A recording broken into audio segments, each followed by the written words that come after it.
everybody, how's it going? Thanks for joining me this afternoon. I've got a great stream with a great guest that I think you're really going to enjoy. Political ideologies are something that people are obsessed with. They want to understand, where did things like wokeness come from? How did we get this? Is it a mutation of Marxism or liberalism? Is it something new entirely? My guest today, Paul Gottfried, has done a lot of work looking at the origins of liberalism, its evolution over time, and the type of political ideologies that we are looking at today. Paul, thank you so much for coming on. Well, thank you for having me on again. Absolutely. We were both at an event, the National Conservatism Conference, and we were both on a panel about late liberalism. And you had the great approach of immediately dismantling the idea that late liberalism even exists. And you have a great book on this called After Liberalism, which kind of goes after a lot of these ideas. Oh, got it there. Yep. So I wanted to dive into this with you today because I think you made a very good case as to why what we're facing is something that is very different, and it's important to not just lazily throw these terms around, but to understand where they come from and what they're defining, so that we can better grasp the type of movement that we are facing now. But before we dive into all that, guys, let me tell you a little bit about today's sponsor. Universities today aren't just neglecting real education, they're actively undermining it, and we can't let them get away with it. America was made for an educated and engaged citizenry. The Intercollegiate Studies Institute is here to help. ISI offers programs and opportunities for conservative students across the country. ISI understands that conservatives and right-of-center students feel isolated on college campuses and that you're often fighting for your own reputation, dignity, and future. Through ISI, you can learn about what Russell Kirk called the permanent things, the philosophical and political teachings that shaped and made Western civilization great. ISI offers many opportunities to jumpstart your career. They have fellowships at some of the nation's top conservative publications like National Review, The American Conservative, and The College Thinker. If you're a graduate student, ISI offers funding opportunities to sponsor the next great generation of college professors. Through ISI, you can work with conservative thinkers who are making a difference. Thinkers like Chris Rufo, who currently has an ISI researcher helping him with his book. But perhaps most importantly, ISI offers college students a community of people that can help them grow. If you're a college student, ISI can help you start a student organization or a student newspaper, or meet other like-minded students at their various conferences and events. ISI is here to educate the next generation of great Americans. To learn more, go to isi.org. That's isi.org. So, Dr. Gottfried, in your speech, you kind of blew back the hair of some people by saying that John Dewey was the first post-liberal, which I think shakes up a lot of people's timeline and trying to understand that a lot of people think of the post-liberal moment as something that we're just approaching, but you laid it out as something that has perhaps been with us for about 100 years at this point. So I think a lot of people will be confused about that statement, but could you explain a little bit of what you meant there? Because again, I think most people say, oh, well, we are still a liberal society. We are still well within this framework of classical liberalism or some evolution of liberalism. Yeah, I see liberalism, or argue that liberalism is the worldview of the 19th century bourgeoisie, and it comes with such features as parliamentary government, but also a limited franchise, defense of the free market insofar as it was compatible with the interest of one's nation, a strong sense of national identity. And most of the so-called features of liberalism that occur in the 20th century, I argue, are post-liberal. Universal suffrage, women's rights, women's political rights, and the development of the modern welfare state, I would argue, are all post-liberal developments, which are characteristic of what I call mass democracy. And the one feature of mass democracy, one characteristic, is that it does preserve certain aspects of an older liberal heritage. Unfortunately, these aspects become more and more vestigial over time. So what we're seeing now is simply the end of what I see as the post-liberal age. But I mean, to treat this, post-liberalism or that we see now as being the essence of liberalism, I suppose would be something like saying the essence of Christianity is Christian Marxism. It's like we're sort of coming at the end of a process, and what you argue is the main current, intellectual, ideological current, is by now so watered down and mixed with other things that I prefer not calling it liberalism, but rather something else. And of course, I've notoriously done the same thing with conservatism. I suppose I've dissected the term, and made the argument that what today we call conservatism has very little to do with conservatism, which again is an early 19th century ideology or worldview that's associated with the reaction to the French Revolution. Um, I should say my own defense here that I do defend terms like right and left, which I think are not as historically delimited as conservative and liberal. And although my arguments about what the right and left are, I suppose, have also gotten me into trouble because I dare to suggest that the right is a defense of inequality and particularity, and that universal rights are totally inconsistent with the identity of the right. And the left, of course, is about universalism and equality. That's the argument I make. But what I try to do is separate them from conservative and liberal, which I think are more historically delimited terms. A lot of people will trace modernity and kind of the birth of modernity back to, say, Machiavelli or to Mhm. Hobbes. But when do you feel that liberalism becomes its own distinct understanding? Where do you think that train of thought really begins? Yeah, I think it sort of comes into its own in the 18th century with certain aspects of the Enlightenment, the age of rationalism, and above all with the political economic rise of the bourgeoisie, which is the bearer of liberal ideology, and it becomes dominant in the Western world in the 19th century. In some places, it becomes more dominant than in others. For instance, in a place like Germany or Austria-Hungary, liberalism is less dominant than it is, let's say, in the United States or England. But nonetheless, I think it does become sort of the regnant worldview of the 19th century in the West. And most modernizers in Russia and Eastern Europe are really looking to the Western world to see the kind of changes that their own society should undergo. Um, I think when we speak sort of the modern age, and I'm thinking back to my own education in college by history. There is, in fact, we might say, sort of the beginning to modernity, which comes with the Renaissance in the 16th century and the Protestant Reformation and so forth. All of which I think are modernizing forces. Um, and as I point out, much of the anti-clericalism among liberals is occurring in Catholic countries, not in Protestant countries, because many liberals are devout Protestants. They really have no trouble with religion, because the religion emphasizes the individual, which is basic to the liberal worldview. Um, so liberalism, by its nature, is not always anti-clerical. It's anti-clerical generally in Catholic countries, although much less so in Protestant ones. Bertrand de Juvenal looks at the phenomenon of absolutism as kind of a stepping stone to the birth of kind of the bourgeois order. Do you feel like there's any truth to that? No, Uh, I should be saying this, but I've been influenced by German historians like Fritz Hartung, who argue that absolutism ends in absolutism. I mean, Prussia has Frederick the Great. It only sort of gropes towards some kind of liberal alternative much later. Portugal has excellent absolutist rule in the 18th century. It never sort of moves beyond that until sometime in the second half of the 20th century.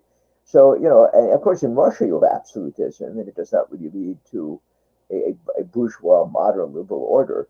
So that generally I really don't see absolutism moving in that direction.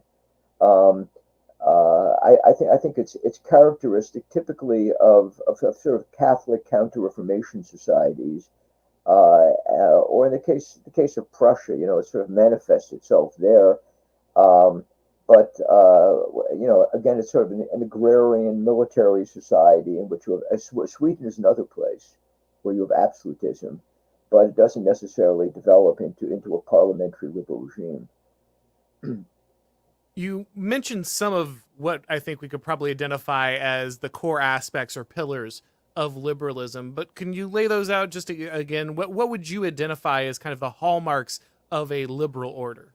Well, I think it would be bourgeois dominance for one thing. Although you could have well have aristocracy and so forth, but these would be almost epiphenomenal by the time you get to a liberal order. Um, and all things considered, I think for religion, Protestantism sort of fits much better than Catholicism.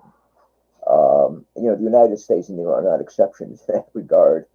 Uh, I mean, the idea of individual justification by faith sort of fits with the liberal stress on individualism, um, and sort of the person sort of doing things for himself and sort of exploring his own possibilities. At the same time, liberal society is not atomistic.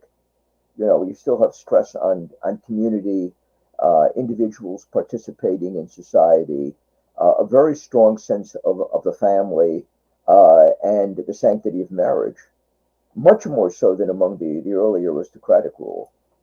Um, and certainly national identity is very important, although I think people like Hazoni are correct in saying that democracy properly understood is also national. Otherwise degenerates into the world kind of mass democracy under which we're suffering or languishing right now. So I think all of these things are aspects. A free market economy understood, within the bounds, one might say, of national interest, and some inherited sense of the common good.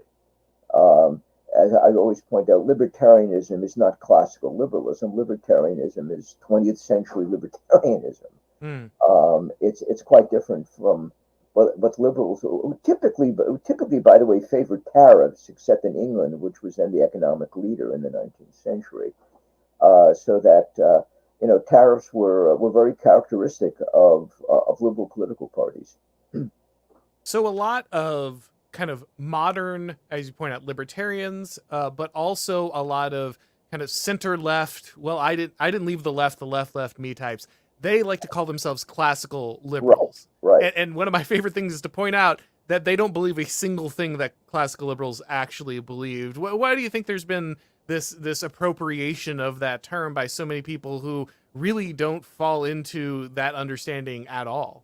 Because liberal is a nice word, right? I mean, to call somebody liberal is not an insult unless you're listening to Fox News, and of course, the people who are conservatives there are really, moderate wokesters or something. But no, the term liberal is very nice. I mean, that's why John Dewey, in creating a socialist quasi-Soviet or trying to quasi-Soviet kind of society, described himself as a liberal, right? I mean, in my book on liberalism, I ceased to be shocked at all of the authoritarian leftists who describe themselves as liberal.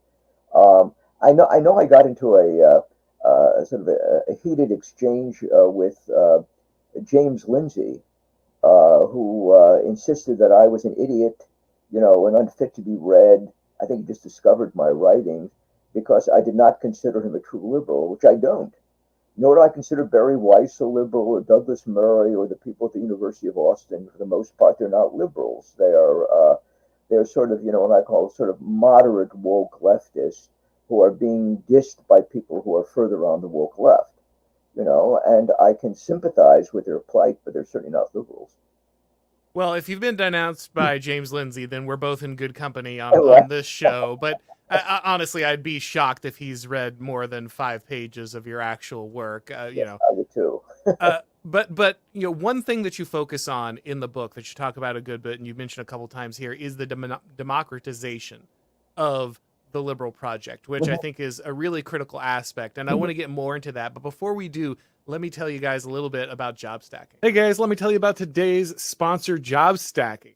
More paychecks, less hustle, working from home. That's what job stacking is all about. If you're a remote or hybrid worker looking to maximize your earning potential, then consider joining the Job Stacking Mentorship Program. The program is designed by Ralph Haltza, the creator of Job Stacking, to help you successfully implement a strategy that will allow you to collect multiple paychecks from different jobs without burning out or getting caught by employers.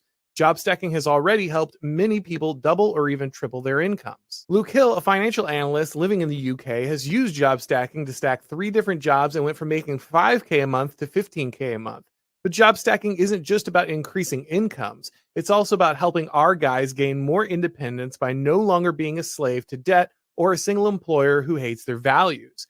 Andrew Gustafsson, a credit analyst from Australia, is now stacking 4 salaries, which he has used to pay off his personal and student debt and buy a home for his family. If you don't currently have a remote job, no worries. The program is also designed to help you land remote jobs so that you can go ahead and get started. So if you want to double your income and stop relying on a single paycheck from a woke employer, go to jobstacking.com/start now. That's jobstacking.com/start now and book a call with Rolf today.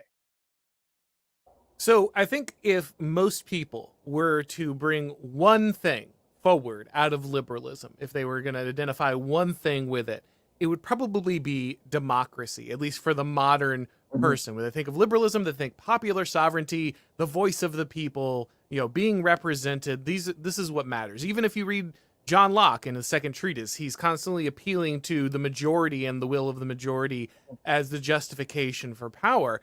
And yet you point out that actually a mass franchise is not particularly liberal, which I think would, be a little bit of cognitive dissonance to some people. No, I think you're absolutely right. It's also a question of whether John Locke really believed in, everybody in society being given the franchise. I doubt that he did. And in the second treatise, he's appealing to a particular readership, which were the levelers. Religious sect, but even they weren't Democrats in the modern sense. The belief in universal suffrage comes rather late in time, and most liberals in the 19th century did not. But they mostly opposed giving women the vote. Even upper class women, and they thought that only in French la classe capacitaire, the people who had the capacity should be allowed to vote, which meant the people who had property and education. And that was something almost all liberals insisted on in the 19th century. By the way, even John Stuart Mill, who was a social democrat and a feminist, believed in a limited franchise. He did not believe that people who were living on the dole, who were illiterate, should be allowed to vote. He also had other criteria for voting. So the notion you do not have a liberal society unless everybody votes, comes very late. And by then, of course, we're living in a post-liberal age. In many ways, of course, the granting of universal suffrage opens the door to the end of to a post-liberal age, because you have the administrative state coming along, and controlling wealth, controlling education, social attitudes, and all kinds of other things. And then you get what both of us have written on, which is managerialism, managerialism claiming to rest upon a democratic consensus. So there is nothing intrinsically liberal about universal suffrage.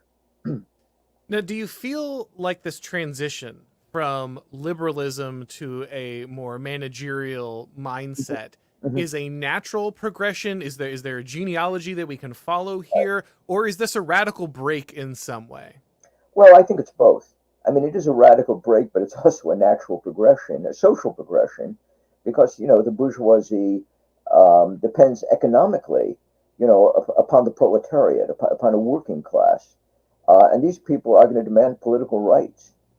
My argument is that granting them political rights does not create a second, reign of terror. What it does is create a managerial dictatorship, because they give these rights away to state administrators who claim to be scientifically trained to administer them, which of course is nonsense. It's sort of science as they understand it. It's like Marxism being science as Marxists understand it. But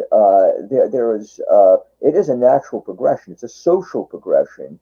But what democracy does is very different. I think there's also an important break that has to be, or division that has to be understood between mass democracy and national democracy. Mm-hmm. Like Carl Schmitt says, democracy is always Volksdemokratie. It's popular democracy of a folk, of a people. And I think at one time, even even in the 19th century, Democrats in various countries may someone like Mazzini or Garibaldi in Italy or other Democrats would insist they were national Democrats.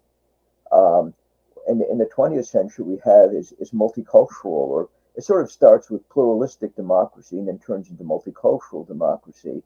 But our notion of democracy becomes uncoupled from national identity. National identity in the real sense, not you know successive propositional nationhood concepts, but rather a people in the physical, ethnic, linguistic, historical sense.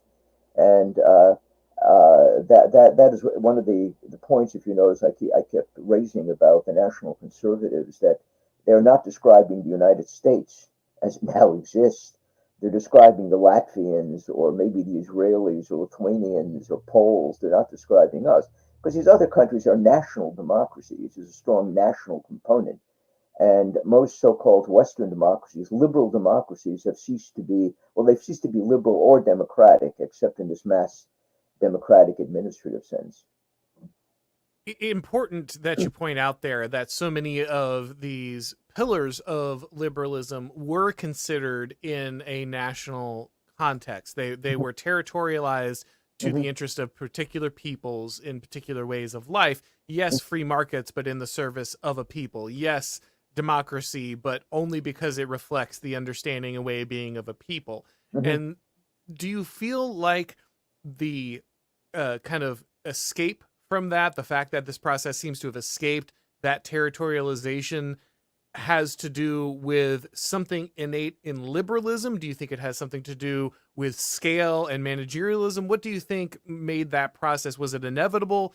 How do you feel about that process? Yeah, of course, Carl Schmitt made precisely the argument you're making, that liberalism contains the seeds of its own destruction because it's universalistic and apolitical in the end. It's concerned about world economic relations, and I think there may be some truth to that accusation. But from what I've seen of the read of the historical past, most liberals did have a strong sense of national identity.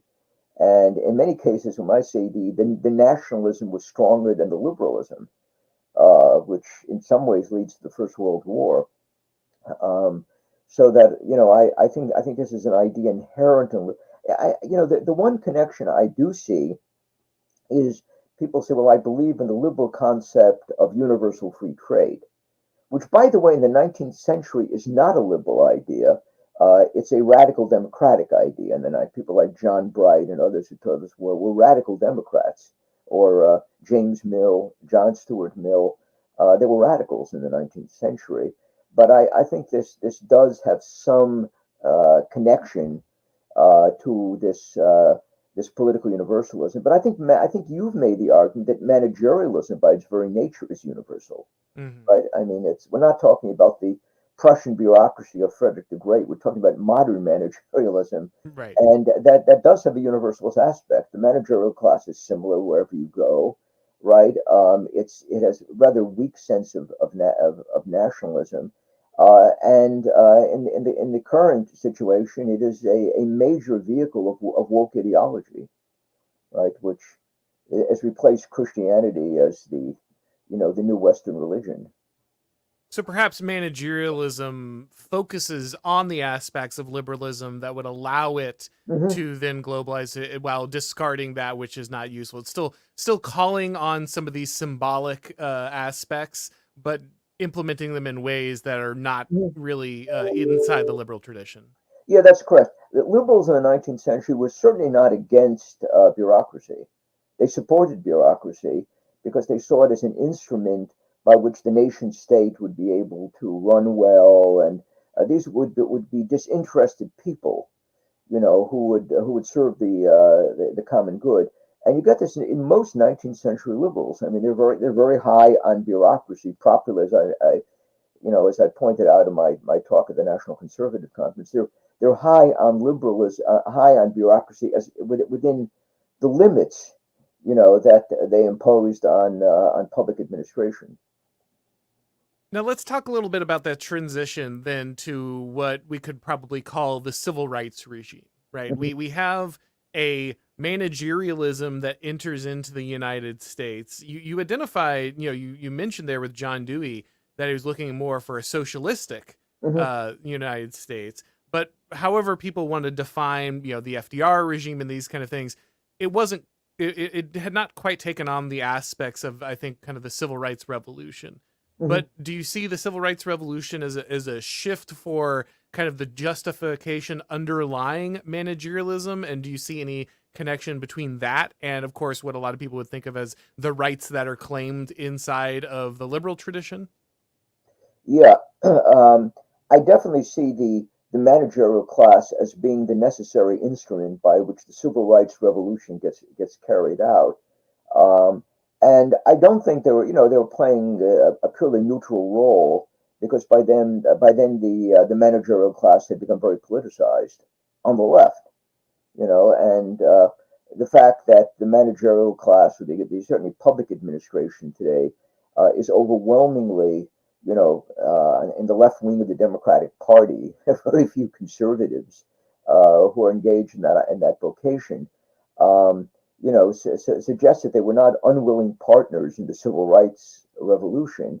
But there, of course, the claim is to equality, which is a democratic virtue. And also, I would say to universalism, that once you start saying that all people are created equal, the whole language of natural rights, um, I think, sort of points in the direction of mass democracy. Although the people who used that language in the 18th century were in some cases liberal, but I think that does provide a kind of conceptual bridge to what comes afterwards. Um, and certainly with the civil rights movement, what you have is the beginning of a managerialized anti-discrimination regime under which we're still living. Right. We're living under it in a much more advanced form than the one that existed in the 1960s. Well, I'm very interested to talk about how this, of course, transitions to our modern understanding of the woke ideology. But before we get to that, guys, let me tell you a little bit about another one of our sponsors today. After more than 235 years, the radical left is saying that we need saving from the Constitution. And they're starting by working to end the independence of the Supreme Court. They want to create their own supermajority by packing the court with enough handpicked justices to get the outcome that they want. Even President Biden has gotten into the act by making reforming the court one of his final priorities before he leaves office. But don't be fooled, their endgame really is to pack the court. First Liberty calls this assault on the court what it really is, a Supreme Court coup.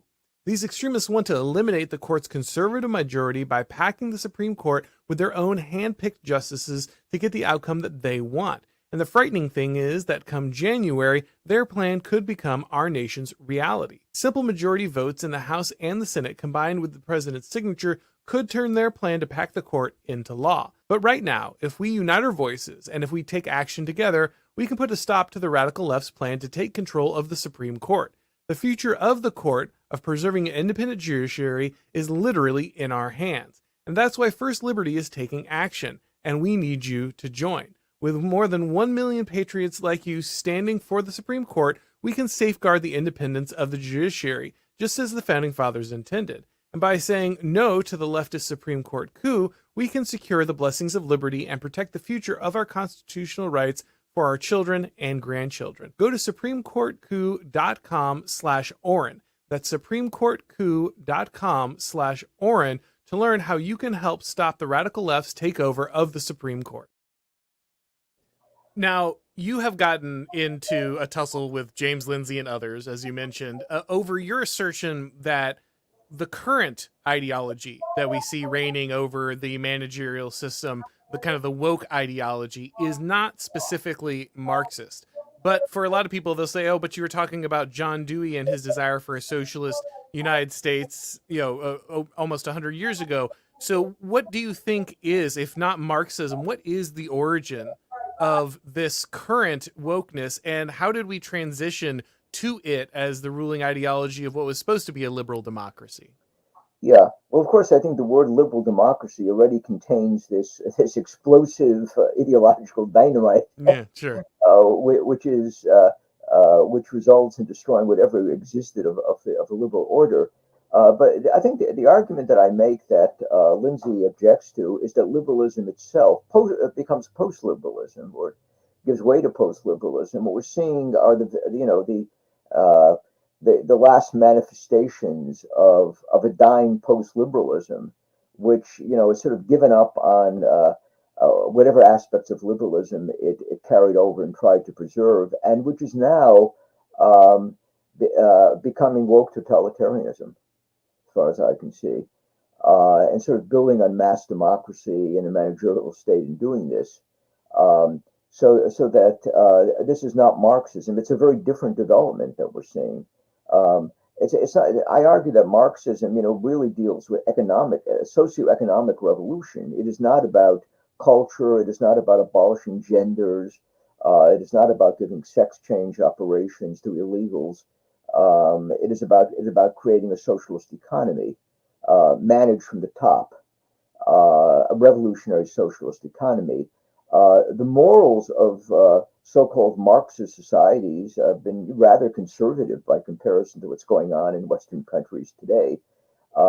And I think the insistence that whatever people don't like is Marxist is there for two reasons. Number one, because people who are conservatives are used to anti-communist rhetoric. They've been getting it since the 1950s, right? National Review, provided that kind of language, especially during the Cold War, and the enemy was communism, and Marxism was seen as some kind of demonic force. So certainly among the older generation of conservatives, people my age who are still around, they're used to hearing Marxism being denounced. The Marxists are the bad guys. And I think at one time they were. It's just that, they're not the bad guys anymore. It's like, running after Albigensians or trying to find some other, malign force that's been around and trying to blame them for things, the Spanish Inquisition or something like that.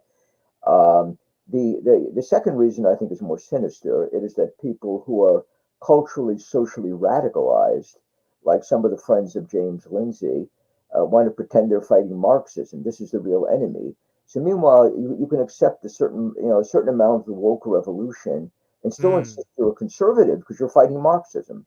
Right. And I see this very much at work. I remember watching a programs on Fox News, and I will confess to my sin of actually watching Fox News.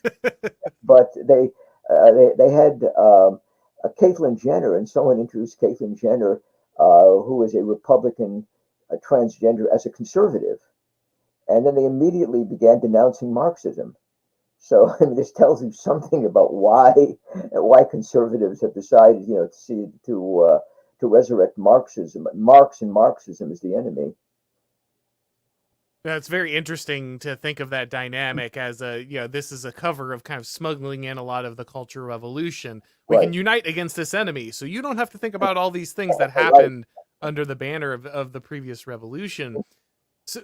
So that brings us to an interesting point, because you're getting to the end of this, and I wonder how much of the problem that we face now is that we have continued to be obsessed with the monikers of these ideologies that perhaps gripped the world in the 1930s, right? Everyone is still running around screaming fascist or communist or I'm a classical liberal, even though none of these ideologies truly exist in their current form today. Do you think there's a reason that we, in particular, like even academically, it seems like we have not really addressed the shift in these ideologies? We don't notice any real transition. We just continue to perpetuate those same those same ideas as dominant. I think in the case of fascism, what we really mean is Hitler, and we really mean Auschwitz and the final solution for Jews. Right? I mean, I think that's basically what we mean by fascism. So, as I argue in my book on anti-fascism, if you disagree with some wrinkle, of the woke leftist agenda, you immediately become Hitler. I mean, Trump is now Hitler too, right? I mean, of course, right. And that means you, of course, are planning to enact the final solution against somebody. I think all of this anti-fascism stuff is utter nonsense, and it's obviously being used. It's being used in an even more sinister fashion in the communists did. The communists did just to fight capitalists, or to fight the United States.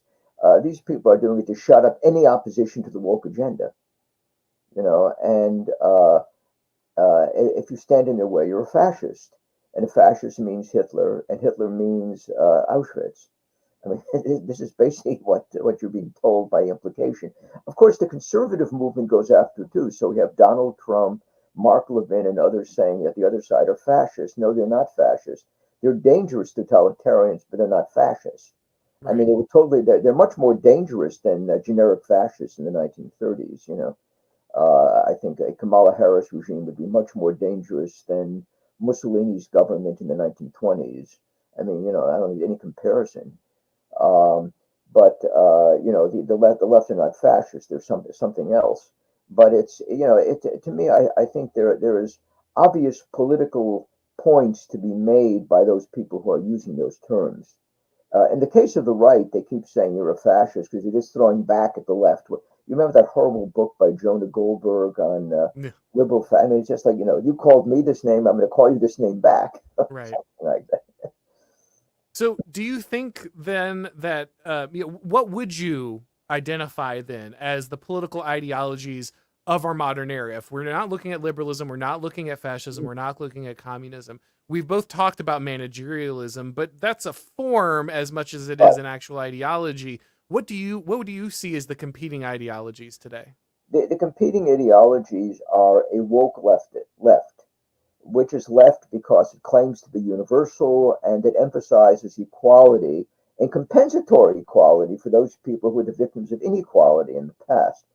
They just have more groups that are put together in that category than, let's say, that the Marxists only had the oppressed working class. Now we have the oppressed transgender, the victims of white male Christians all over the world, and so forth. So it's a much more radical kind of egalitarianism than earlier lefts, but it is it is part of the left. It is not anti-capitalist because corporate capitalism is one of the important foundations of what we're now seeing, right? Right. I mean, I don't buy this anti-capitalism at all. I think you might say it's crony capitalism that they want, but they certainly are not going to nationalize anything. The left is going to lose all these benefactors if people like Soros and Larry Fink of BlackRock and the Disney World people, who are payrolling the left. But it is a culturally radical, nihilistic left that seems to be doing very well in every so-called liberal democracy. And then the people on the other side who are opposing it, I suppose, are the right by default, because the right is always opposing my view of the world. The right organizes against the left, right, and defines itself in the struggle against the left.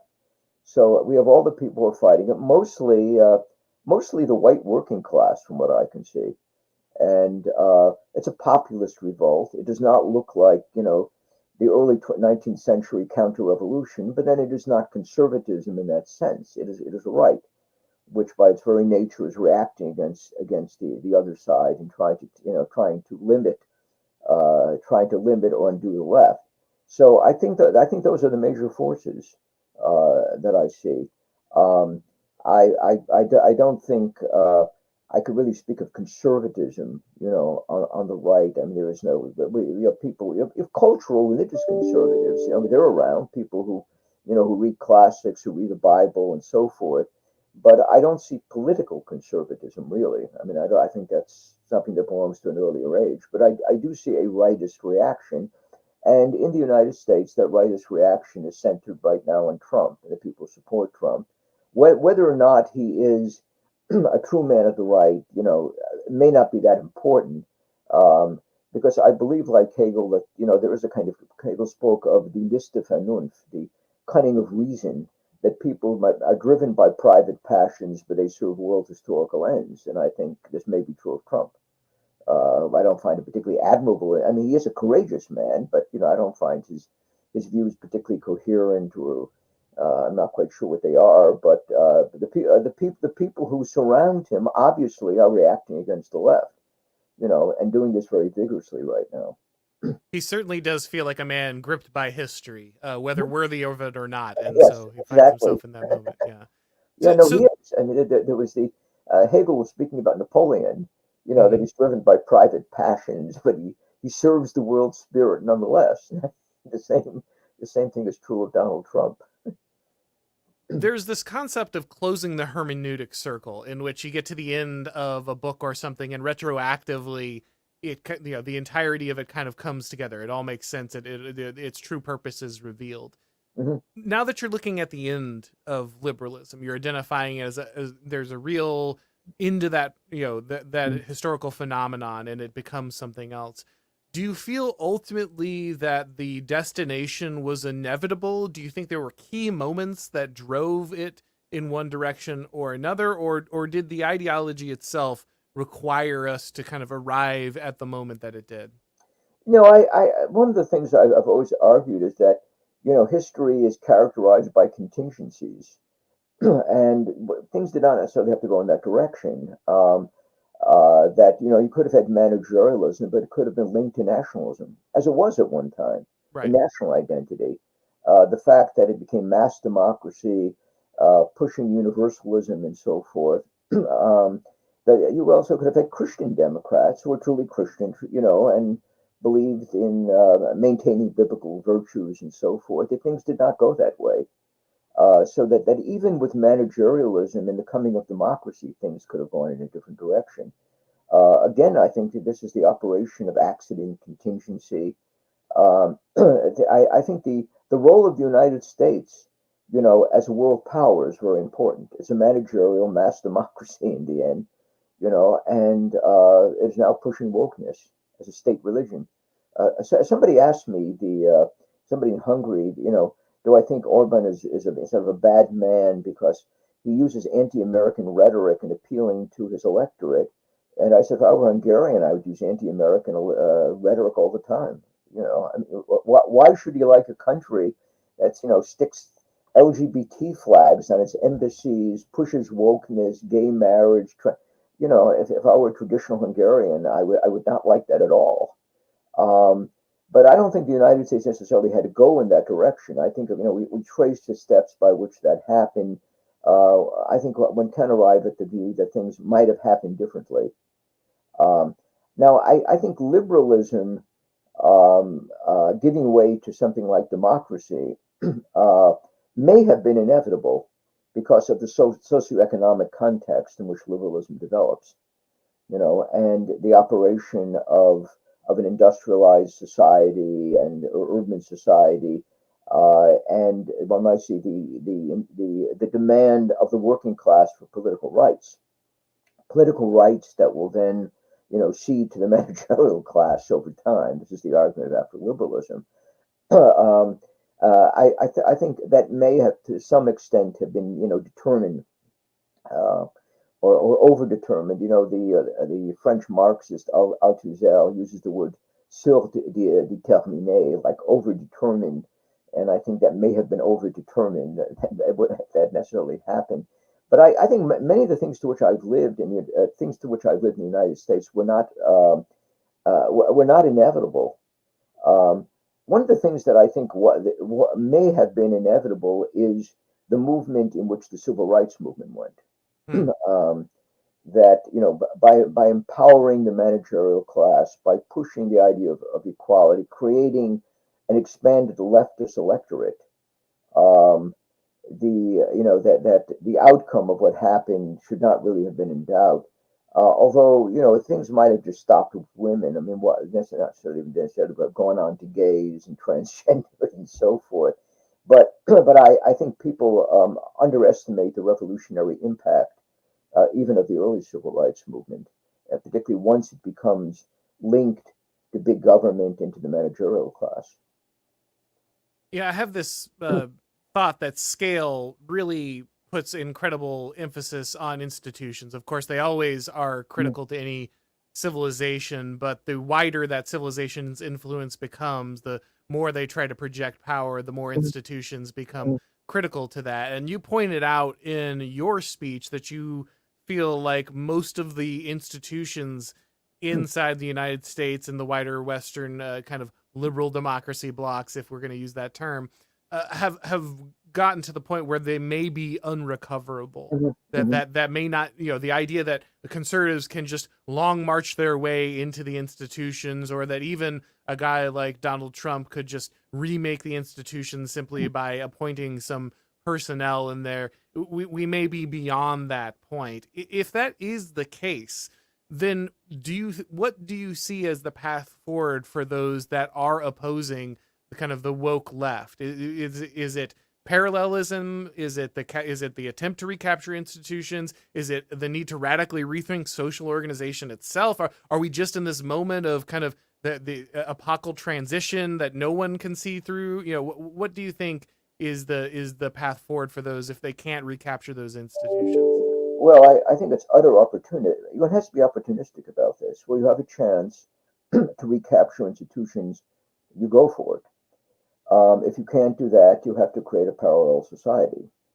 And I think in the case of the United States, it's different from a country like Germany, where outside of eastern part of Germany, there are nobody but woke robots. They just go along with anything the government does.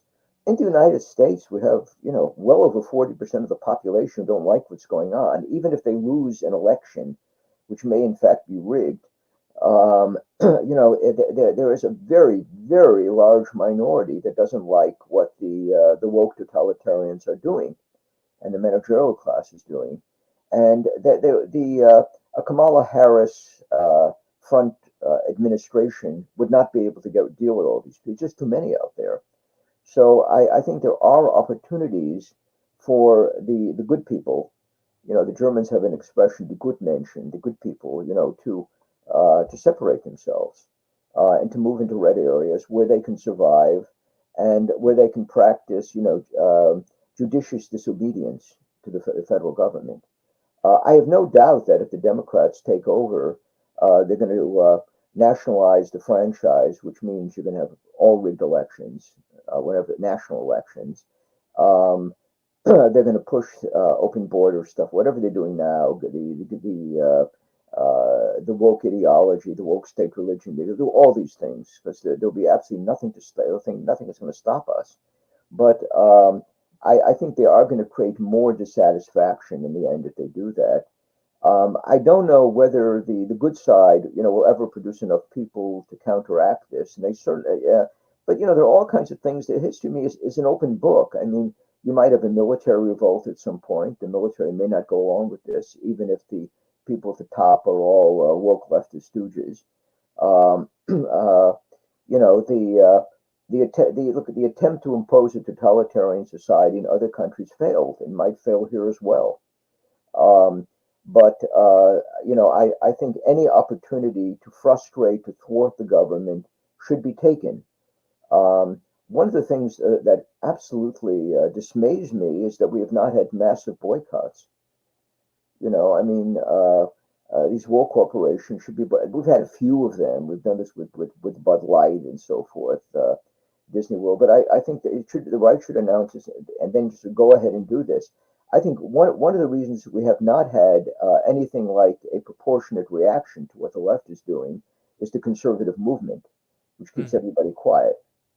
We have to be nice. Sort of the Brett Baer approach. We have to have common ground. We all have to get along, and we're all Americans and so forth. This doesn't get you anywhere. I mean, you have to be aware of the challenge that you're facing.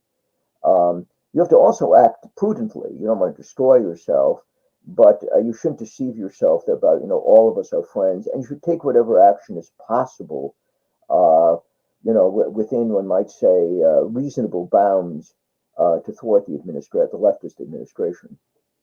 Yeah, you have this outlook from so much of the conservative establishment that, well, there's really just a small amount of disagreements, a tax Right. policy here or there, and we'll fix this whole thing. As where the other side understands they're in some kind of existential battle, and so the disproportionate tactical response is unfortunately all on one side there. Yeah.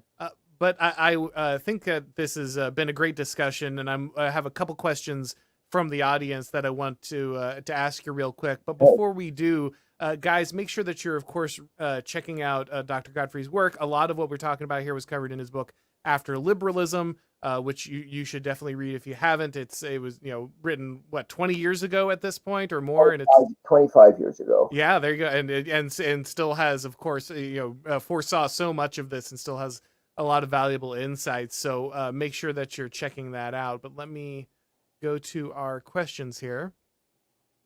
Mufasa says, if only conservative states deported immigrants, won't they lose votes in the Electoral College because of population count and ultimately lose power? Isn't this self-defeating? So a lot of people have asked, why aren't Republican governors deporting, just taking the action? If you can send immigrants to Martha's Vineyard, surely you can send them to Mexico. And, it's been kind of the argument. Do you think there's any value in the attempt by kind of Republican governors to do a level of deportation, at least inside their own states? I think, there's a temporary benefit in some places because thanks to the Democrats, we now count the illegals, toward population, which then determines congressional representation and so forth. The reality is that if these people ever get to vote, these red areas will become blue very quickly. So I think you should cut your losses and just send them back. They're going to vote. They're going to vote against you. If they get to vote. Yeah, no, that makes sense. KN here says, is white nationalism DEI for Slavs and Irish people, meaning a political formula to get themselves into a similar status as Anglo-Protestants? I mean, my reaction to that would be, it's been quite a long time. I don't think there's whether you feel that's good or bad, there's probably not a high level of definition between those communities for most people at this point. Unfortunately, race has become the salient factor for a lot of people in voting blocks for politics. No, I think it's true. And I can't think of any white nationalists who are saying, what will Czechs get from doing this, or Serbs or something like that, or Balts. The white nationalists I've met generally see all white people as a unified group, which they're not, at all. Right. But there is this sort of simplistic perception that that all whites are going to stand with us. By which I find comical, since most of these woke leftists are white. They'll say, well, they're not really white, or they have Jewish mothers or grandmothers or something like this. But the reality is, no, they're white, and this is one of the reasons why white nationalism is a dead end. I guess kind of along that line here, he asks, an interest in applying elite theory to the right. So if everything is a political formula, who benefits from the political formulas such as the JQ? So for a lot of guys on, I guess, kind of the white nationalist side, they bring up the Jewish question as a key part of kind of their understanding or what they're pushing back against. Do you have any thoughts on why that is so central to those groups? I think the reason it is so central to the white nationalists is that one has to explain why Jews, or at least the majority of Jews, are politically on the left. And what you say is, these Jewish leftists, they're not really white. They look white, but they're not white. And they're the bad white people, or the people who claim to be white but are not really white. And I think a lot of this is a rationalization for why the white is not really the white race is not cohesively or near unanimously behind the white nationalists. You said there are people pretending to be white but are not really white, and they're really the cause of the problem. So like an attempt to explain why that voting behavior is not the same, say, as the African American voting bloc. You don't have that level of monolithic support for one. And then of course you do get Jewish leftists who say we're not really white, we're like blacks or something like that, which is biological nonsense. But they will say this because they're so much allied with the left. But of course they are white, and there are many non-Jewish white people who support the left as well. But it's something that white nationalists, I think, have trouble explaining. Robert Weinsfield here says, who is the successor to Trump populism MAGA on the right? J.D. Vance, Tucker, DeSantis, Vivek, RFK, any current unknowns, or is it back to Normie Conland? Do you see any promising figures beyond Trump? We've already talked about the possible limitations of Trump. But do you see any leaders on the right that you think point us in a positive direction? Yeah, I think Vance is probably better than Tucker Carlson. Tucker Carlson is erratic. I mean, like he has strange people on his show. Sometimes he makes very strange statements that I can't quite comprehend. But I think Vance is much more balanced, disciplined representative of the populist right. Even if at one time he attacked Donald Trump, has sort of found his way to the populist right. Hmm. But I think he has become an eloquent, consistent spokesman. I do like DeSantis, but he doesn't seem to catch on with voters outside the state of Florida. And He's an excellent administrator. He's an excellent right, executive, but he's not. He does not have that something that right. really grips the popular imagination. Somebody attacked me on unheard, attacked me for supporting DeSantis, or I think it was attacking DeSantis through me. They had this crotchety paleo-conservative theorist said something nice about DeSantis. This was actually a warning that people shouldn't back DeSantis. Well, they didn't really have to cite me, in order to turn off voters to DeSantis because uh, I was quite disappointed by the reaction to him in the presidential race. I was hoping he would do better. City All the Way says, how do liberals seem to always dictate or shape our society? A Gallup poll shows 23% of Republicans say that racial inequality against blacks is a critical threat to the United States. How illogical. I would just guess it's because of their control of the media and control of educational institutions. They shape public opinion, even of those who think they're in opposition to I would the agree. left. Yeah, no, I think that's absolutely correct. And there are many Republicans say, I'm economically or fiscally conservative, but I'm socially liberal.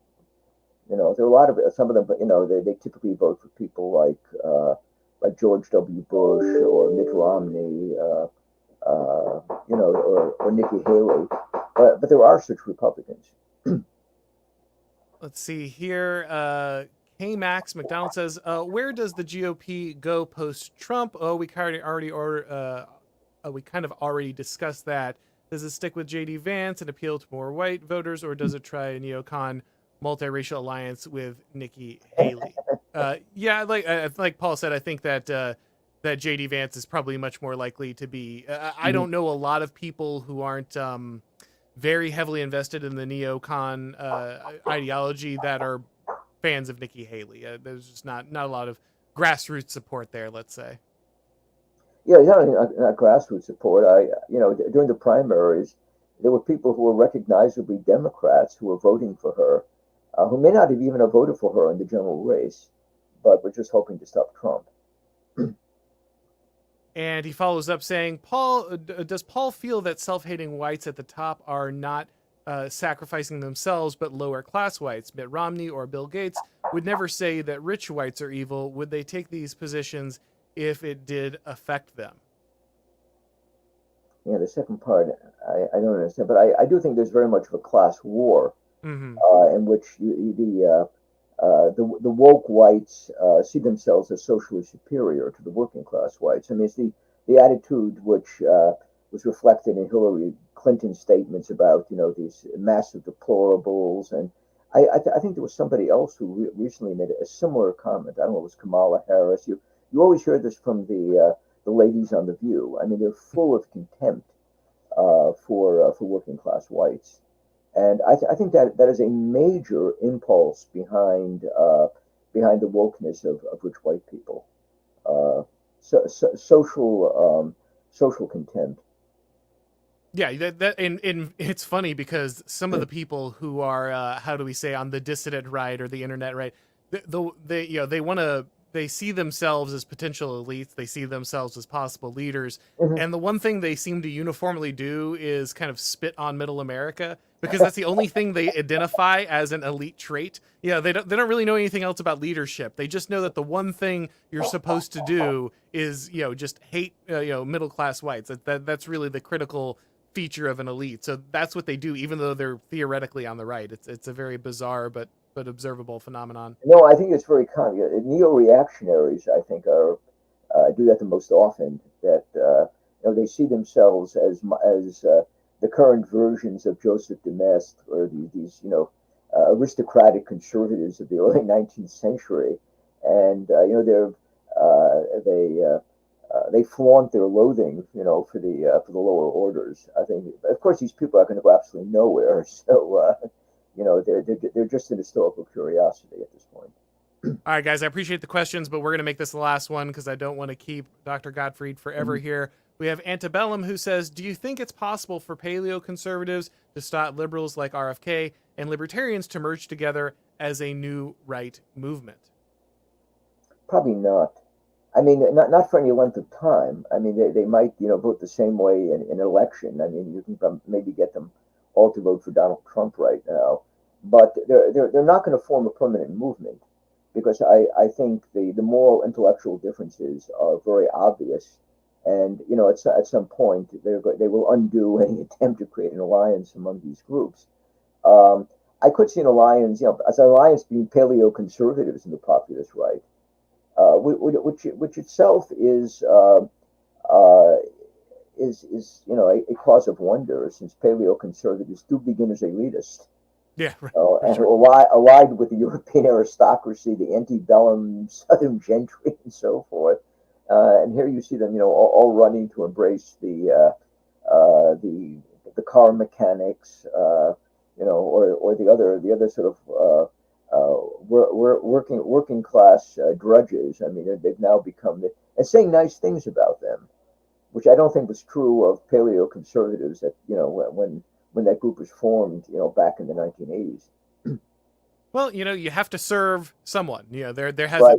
that's the essence of politics, and so understanding also that so many, I think, the insights that paleoconservatism brought to the table do ultimately benefit the populist classes, even if they aren't directly in glorifying or exalting certain parts of that existence. Or ultimately, those are things that would create a positive outcome for those groups, I think, ultimately. No, I agree. And the populist right is the closest thing to the right. Right. Paleoconservatives, there aren't many choices they have. I mean, they can go with George Will and support Kamala Harris, or embrace the position of Bill Kristol, or one of these other who are defending elitist republicanism, as they go into the woke camp. So, I think paleoconservatives have made the right practical choice. Absolutely. All right, guys. Well, make sure to check out all of Paul's work. It's been great speaking with him. He's got a weekly column over at The Blaze as well, so make sure that you are reading that. If it's your first time on this YouTube channel, make sure you subscribe, click the bell notifications so you know when we go live. And if you would like to go ahead and get these broadcasts as podcasts, you need to subscribe to the Auron MacIntyre Show on your favorite podcast platform. Thank you, everybody, for watching. And as always, I will talk to you next time.